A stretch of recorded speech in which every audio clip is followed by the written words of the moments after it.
was dressed a lot better in those days than I am right now on the farm. But I had a chance to meet him. Didn't say a whole lot, but I bowed a good deal. People said I bowed too much and kowtowed too much. I thought the session went well, but I won't be remembered for that either.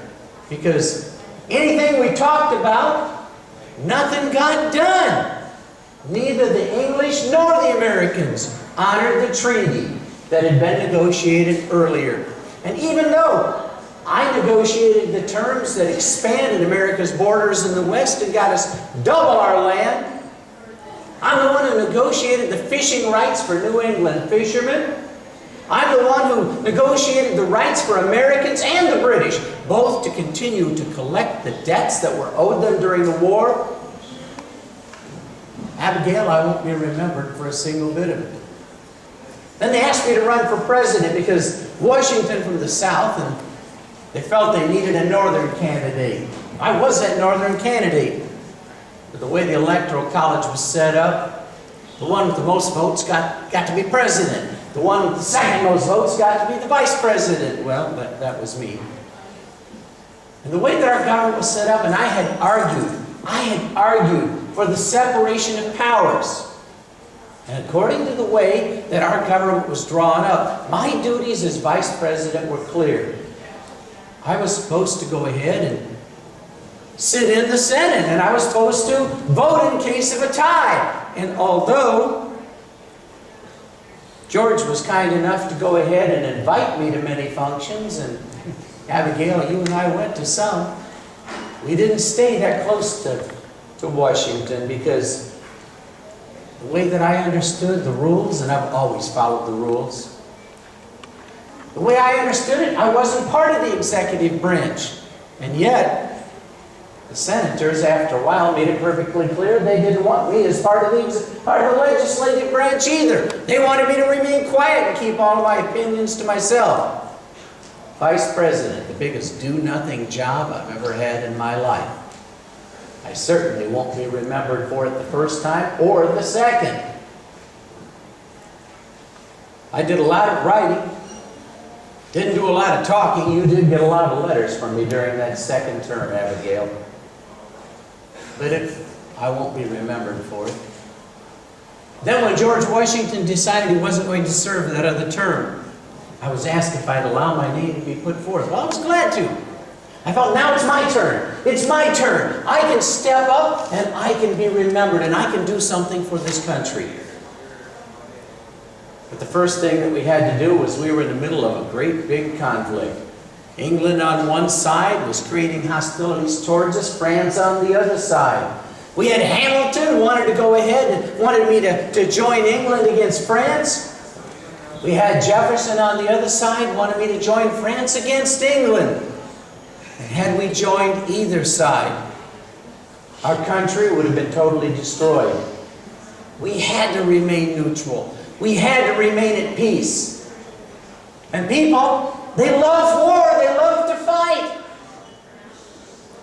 And sometimes they called me a coward. They called me a lot worse, Abigail. You were there, you remember it. Some of the things I had to do. I even signed one thing that, yeah, I will be remembered for that. The Alien and Sedition Acts. We made it illegal for people to go ahead and speak out against the United States government, especially with regards to foreign situations. And we made it illegal that if we ever got into a war, anybody protesting, any non-citizen that protested and created problems here in this United States for their country, they would be deported from the United States. But people said it was un-American. Especially Mr. Jefferson. He really did not like that.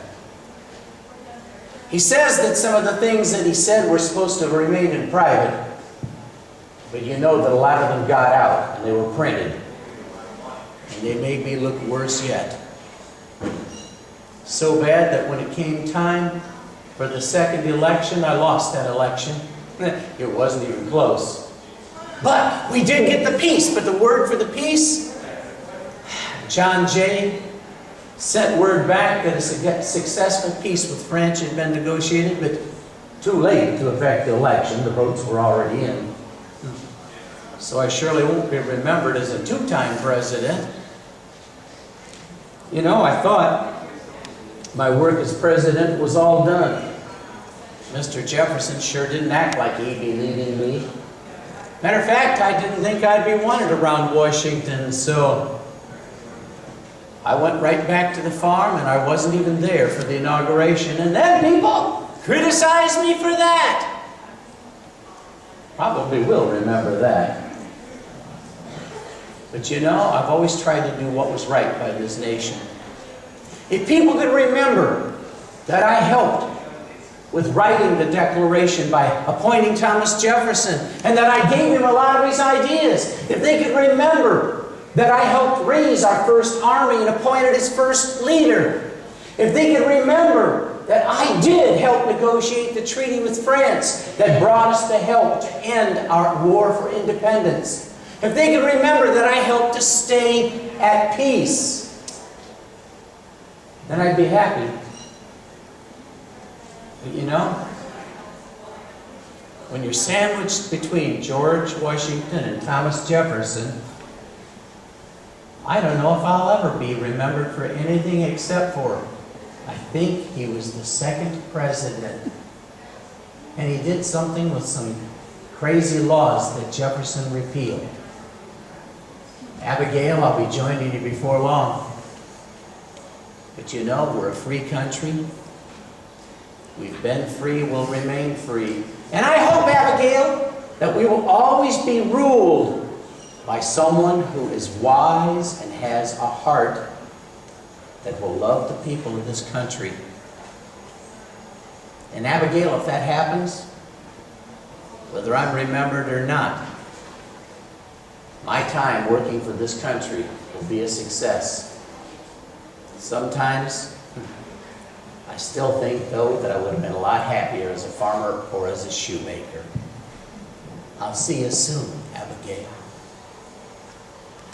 And it turns out to be that John Adams did get to go ahead and join his bride. He joined her in death on the exact same day as Thomas Jefferson, who preceded him in death by just a few hours.